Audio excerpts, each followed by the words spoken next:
Assembling steel for large reinforced concrete structures requires skilled workers and precise coordination.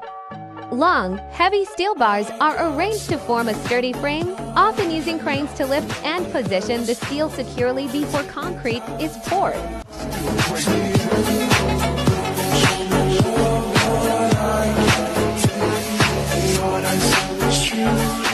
The steel frame is designed to bear massive loads, such as skyscrapers or bridges.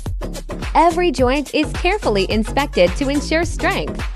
The sheer size of the structure adds challenges, but with careful planning and expertise, the process runs smoothly.